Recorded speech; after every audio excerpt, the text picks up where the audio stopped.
Shalom chers auditeurs de l'émission Kanguka, mon nom est Chris Ndikumana. Aujourd'hui nous sommes vendredi. Pour ceux qui ont pu suivre l'émission de vendredi passé, nous avons lu dans Apocalypse 14 verset 13. Son passage dit « Heureux dès à présent les morts qui meurent dans le Seigneur ». Il faut comprendre que si tu meurs étant en Jésus-Christ, tu es heureux. Ça veut dire que si tu ne meurs pas en Jésus-Christ, tu es malheureux. Dans d'autres versions, on ne parle pas d'heureux, on parle de béni. Si tu meurs dans le Seigneur, tu es béni. Nous tous, nous mourrons un jour, mais tu seras heureux si tu meurs étant en Jésus-Christ, c'est-à-dire si tu as connu Jésus, si tu t'es repenti, si ta vie a changé à cause du sang de Jésus. C'est le sang de Jésus qui te lave, celui qui te permet d'obtenir le pardon de tous tes péchés. Il est important qu'on comprenne que chacun d'entre nous a son heure pour finir sa route sur cette terre. Tu es en train de vivre, mais tu ne sais pas quand sera ta fin. Même si tu es encore jeune, même si tu n'es pas malade, tu ne connais pas ton avenir. Dans Hébreux 9, verset 27, il est écrit « Et comme il est réservé aux hommes de mourir une seule fois, après quoi vient le jugement. » La parole de Dieu est en train de nous dire que tout le monde a été destiné à mourir une seule fois. Personne ne mourra deux fois. C'est écrit au verset 27. Il y aura un jugement pour ceux qui sont morts sans connaître Dieu et ceux qui l'ont connu.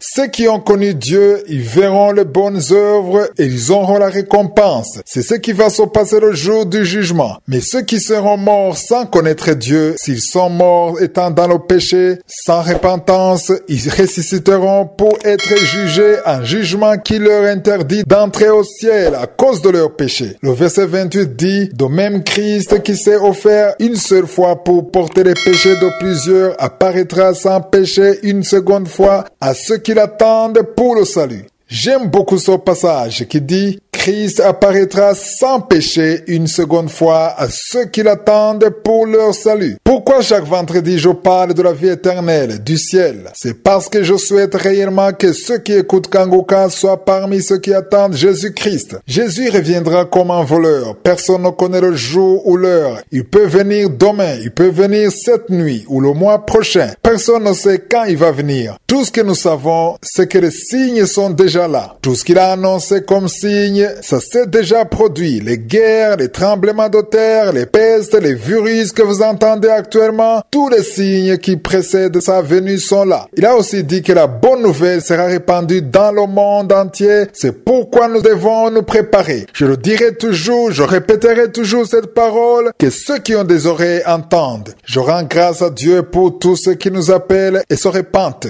Nous recevons beaucoup d'appels des gens qui veulent se repentir, qui veulent recevoir Jésus. Beaucoup sont en train d'être délivrés. Ils sont en train de quitter leur vie pécheresse. Leurs noms sont écrits dans le livre de la vie maintenant. Toi aussi, ne reste pas dans le péché. Viens à Jésus, mets-toi à genoux, appelle-le afin que son sang te lave et que tu sois parmi ceux qui l'attendent. Le jour où Jésus reviendra, toi aussi tu monteras avec les autres si tu prends la décision de l'accepter dans ta vie. Tu peux appeler Jésus là où tu te trouves, ou si tu veux qu'un serviteur de Dieu t'aide, tu peux nous appeler au plus 32 486 874 370.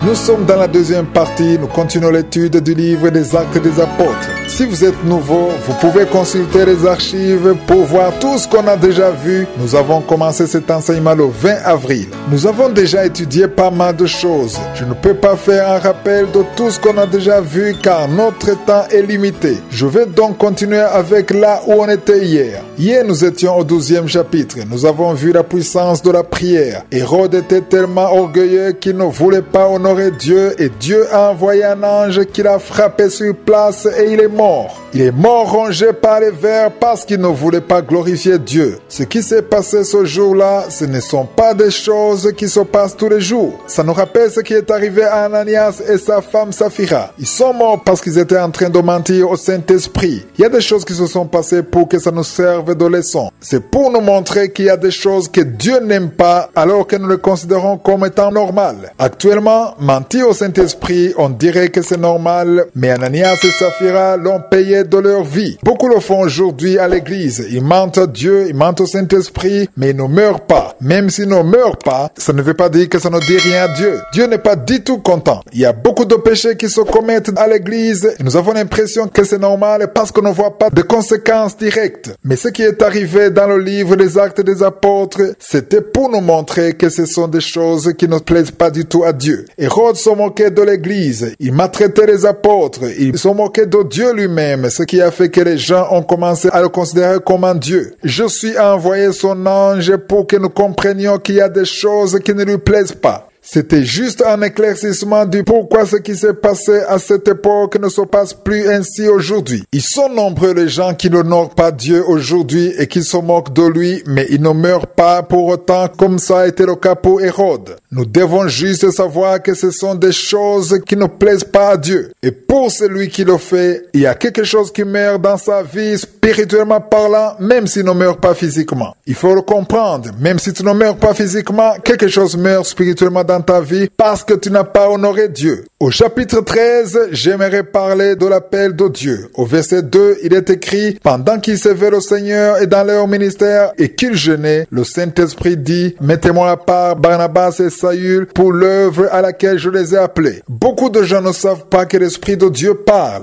Si tu as été appelé par Dieu, il faut que tu saches que l'Esprit de Dieu veut te guider. C'est son rôle. Ce n'est pas un homme ou un prophète qui doit te guider, mais c'est l'Esprit Saint. Les versets 3 et 4 disent: alors, après avoir jeûné et prié, ils leur imposèrent les mains et les laissèrent partir. Barnabas et Saül, envoyés par le Saint-Esprit, descendirent à celle-ci et de là, ils s'embarquèrent pour l'île de Chypre. Si aujourd'hui je suis en train de servir Dieu dans l'émission Kangoka, c'est l'Esprit Saint qui m'a envoyé. Toi aussi, si tu veux servir Dieu, ton pasteur et un autre serviteur de Dieu peut prier pour toi, car même Saül et Barnabas, ils avaient besoin de la prière. On les a imposé les mains, mais ce n'est pas un homme qui les a envoyés, c'est plutôt le Saint-Esprit qui les a envoyés. Si tu es un serviteur de Dieu, tu as été envoyé par le Saint-Esprit. C'est important de le comprendre. C'est pourquoi tu as besoin de te conformer au Saint-Esprit à travers la parole de Dieu dans tout ce que tu fais. Nous sommes envoyés par l'Esprit Saint et c'est lui qui nous guide comme nous le voyons au verset 2. C'est l'Esprit Saint lui-même qui a choisi Saül et Barnabas. Autre chose que j'aimerais vous montrer dans ce 13e chapitre, c'est par rapport à ceux qui disent que dans le Nouveau Testament, nous n'avons plus besoin de jeûner. Ici, nous voyons très bien qu'ils étaient en train de prier et ils jeûnaient aussi. C'est là que l'Esprit Saint leur a parlé. Même aujourd'hui, nous avons besoin de jeûner et prier. Que personne ne te dise des mensonges en te disant que ce sont des choses de l'Ancien Testament. Dans Matthieu 9, verset 15, Jésus a dit: les jours viendront où les poules leur seront enlevées et alors ils jeûneront. Nous allons continuer dans Kangoka de lundi prochain. Je vous demande de lire le chapitre 14. Que Jésus vous bénisse.